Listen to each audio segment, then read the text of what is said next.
On n'a bien sûr même pas pu rentrer sur la plage. La plage était gardée par un service d'ordre, des policiers et des civils. Alors nous, naïvement, les civils, on pensait que c'était des policiers en civil. Et les gens qui les ont pris en photo et des gens qui connaissent bien le milieu, c'était des membres de la LDJ. Donc la police travaille avec la LDJ, parce que les membres de la LDJ, en fait, finalement, les milieux militants en France, ils se connaissent, et les membres de la LDJ reconnaissent les leurs, mais ils reconnaissent aussi, ils nous reconnaissent nous. À force de nous avoir vus dans les manifs, ils savent. Alors ils peuvent se tromper de temps en temps, mais au moins ils connaissent les personnes les plus importantes du mouvement.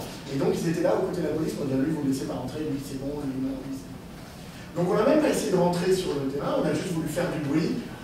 En fait pour aller sur la scène il fallait descendre quelques escaliers, donc on était en haut de l'escalier, avec les t-shirts, avec les slogans. La police a voulu nous chasser, on s'est assis par terre, du coup ils n'ont rien fait, parce qu'ils ne voulaient pas non plus qu'il y ait des images de gens qui tapaient d'autres gens. Donc, ils nous ont laissés, on est resté pas longtemps, peut-être 1 heure, à crier des slogans. Et ensuite on est parti en choisissant bien notre itinéraire pour convaincre d'autres, pour passer devant d'autres activités de Paris-Plage, pour que ça se sache bien. Et donc ça a été, oui, ça a été encore un de ces succès qui incite les pouvoirs publics à s'attaquer plus fortement à BDS. Mais c'est pas grave, on continue. Au fond, oui. Plus un commentaire qu'une question, mais quand vous disiez qu'il y a des mandats quand on participe à la campagne BDS, c'est aussi de l'amener dans d'autres comités dans lesquels on est, comme par exemple le comité sportif, mais je pense qu'aussi c'est personnellement, dans nos familles, nos amis, tous les milieux dans lesquels on va quotidiennement d'en parler. Par exemple, moi, ma mère boit du Starbucks, et à chaque fois que je la bois, c'est sûr que je vais passer au moins 15 minutes à lui parler de Starbucks d'Israël. C'est sûr et certain. Ma grande-tante achète du Starbucks parce que ça savait pas c'était quoi. Ben, elle savait c'était quoi, mais elle savait pas que ça finançait Israël. Depuis ça, on n'en achète plus. Puis, je vois que ça fonctionne parce que j'ai beaucoup d'amis qui, avant, allaient au Starbucks sur une base régulière, qui vont plus maintenant. En général aussi, il y a pas de gens qui vont regarder les produits qu'ils achètent. J'ai beaucoup de personnes qui m'ont dit qu'ils sont allés consulter les sites web de BDS, sur BDS Québec, qui tombe, mais aussi les autres sites web. Fait que je vois que ça, oui, ça intéresse les gens, mais c'est important d'en parler. Il ne faut pas avoir peur de vraiment aller voir les gens qui nous entourent parce que ça fonctionne. C'est ça. Ben alors, pour les produits ciblés, on a certains produits, en ce moment, surtout le Sabra Hummus, en ce moment, qui est la campagne. Il y a aussi les vins israéliens, quand certaines SAQ en tiennent, ils n'en tiennent pas beaucoup. De toute façon, ils ne sont pas bons.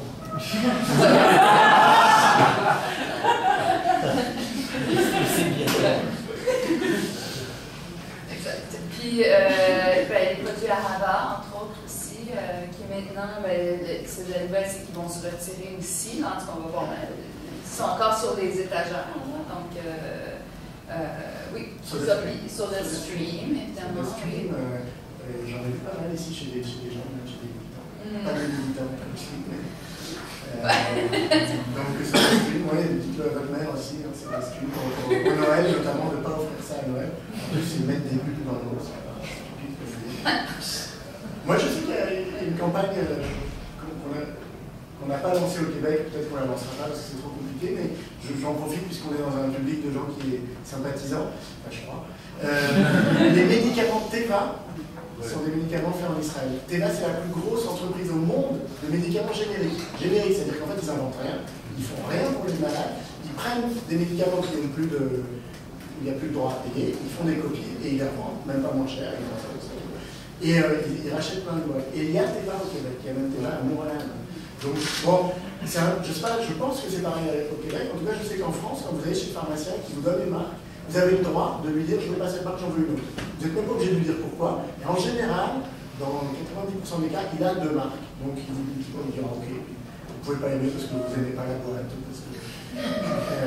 Donc si vous y pensez, et c'est marrant que tu parles de ta mère, parce que nous, à cause de la mère d'un des militants, on a pensé à un truc, c'est que la mère de ce militant, il n'arrêtait pas de lui dire tu n'achètes pas tes barres.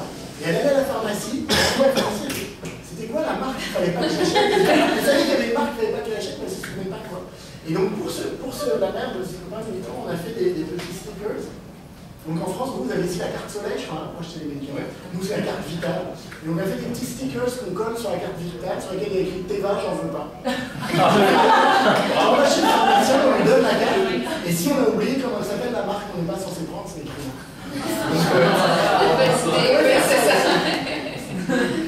Bon, après, c'est des médicaments, donc parfois, c'est plus compliqué à expliquer. Les gens vont dire, mais c'est des médicaments, c'est plus facile de boycotter les armes, les drones, ça c'est sûr. Donc je peux comprendre que d'un point de vue pédagogique, c'est plus compliqué, mais d'un point de vue cette entreprise, c'est une grosse entreprise qui est presque une entreprise d'État israélienne, tellement elle est importante, tellement elle finance, tellement elle crée de l'emploi là-bas. Donc, encore une fois, pas oublier la philosophie du mouvement BDS, à la rigueur, on ne veut pas forcément la mort de Teva, on veut que Teva soit suffisamment embêté pour que Teva, à mon avis, le patron de Teva, il doit dîner avec le ministre de la Santé israélien tous les jours ou tous les 2 jours. Donc s'il commence à être un petit peu embêté, au prochain souper qu'il a avec le ministre israélien, il va lui dire, écoute, là, ça ne va pas, là, on est en train de subir des pressions partout, il faut faire quelque chose. C'est ces pressions-là qui, indirectement, deviennent des pressions politiques. Donc, en plus, ça a l'air de marcher. C'était pas forcément évident il y a 10 ans. On a fêté les 10 ans de BDS l'année dernière, mais ça a l'air de marcher. Les attaques violentes qu'on subit là, c'est même un bon signe. Donc il faut continuer. En fait, vu que c'est encore nouveau pour moi, tout cette idée-là, mais qu'est-ce qui fait que le monde entier aime autant l'Israël, qui s'appuie autant? Est-ce que c'est juste le fait qu'ils ont des bons rapports commerciaux ou politiques avec eux? Je pense qu'on peut en parler des heures. Chacun aura son opinion. Ben non, mais je te laisse. Je pense que tu as une opinion là-dessus. Non, en fait, j'ai sûrement une opinion, mais je suis sûr que c'est ni la seule, ni forcément la meilleure. Et il y a plein de paramètres. Je pense que principalement, d'ailleurs on en parlait avec Rachel Antonus avant qu'il quitte, lui disait que je ne sais pas si je suis censé répéter ce qu'il a dit, je vais le répéter, c'est pas grave.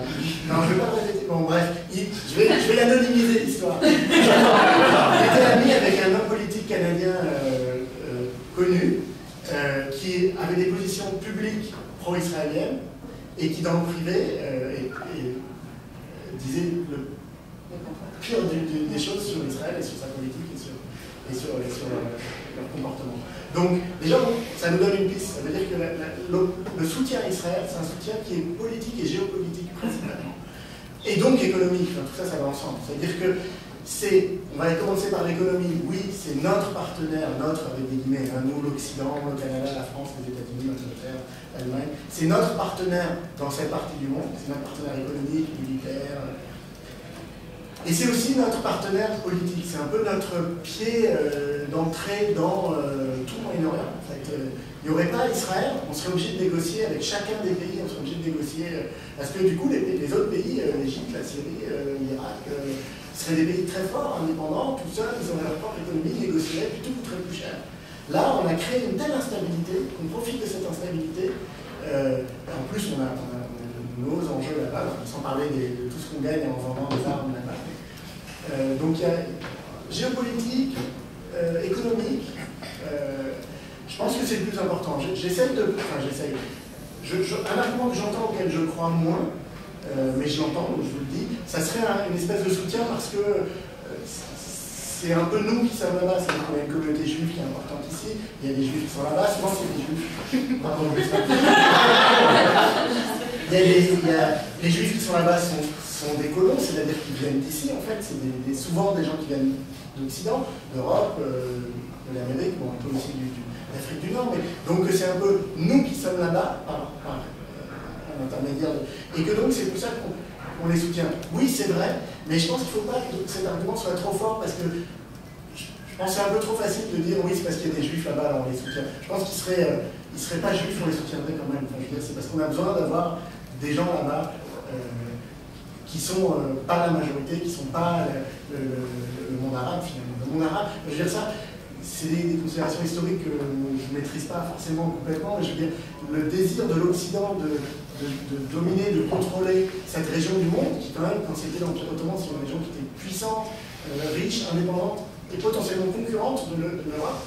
Pour soumettre cette région-là, c'est pas facile, et c'est un plan qui économique, hein, je n'ai pas de théorie du complot, hein, c'est comment on fait pour vendre nos savonnettes et nos certificats de sécurité G4S et tout ça. Et ben, il faut pour ça qu'on ait un pied dans la porte, et le pied dans la porte, c'est Israël. Je dirais aussi peut-être juste le positionnement du discours d'Israël par rapport à la situation aussi, c'est toujours comme étant en situation de victime, hein, alors que dans les faits, on voit que le rapport de force est très différent. Donc et c'est ce positionnement-là, d'une certaine manière, je pense qu'il se perpétue dans la tête des gens aussi. Quand ils voient ça aux médias, dans les médias, c'est quelque chose avec lesquels c'est une contradiction, ils ne sont pas capables de nécessairement comprendre cette relation de pouvoir qui existe. Parce que Israël se positionne en victime. Dans le discours, il y a beaucoup de choses, il y a ça, et puis il y a beaucoup le discours de.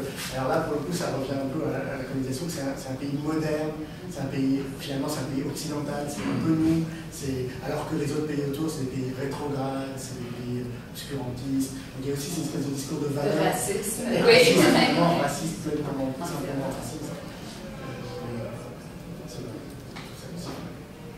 La colonisation. Un peu en lien avec l'idée de boycotter les produits israéliens et d'encourager les produits palestiniens, je sais qu'il y a un nombre de produits qui sont faussement attribués à la Palestine. Est-ce qu'il y a un effort pour essayer de trouver ces produits-là, les répertorier pour qu'on puisse faire la différence entre un produit réellement palestinien et un produit qui serait réellement israélien?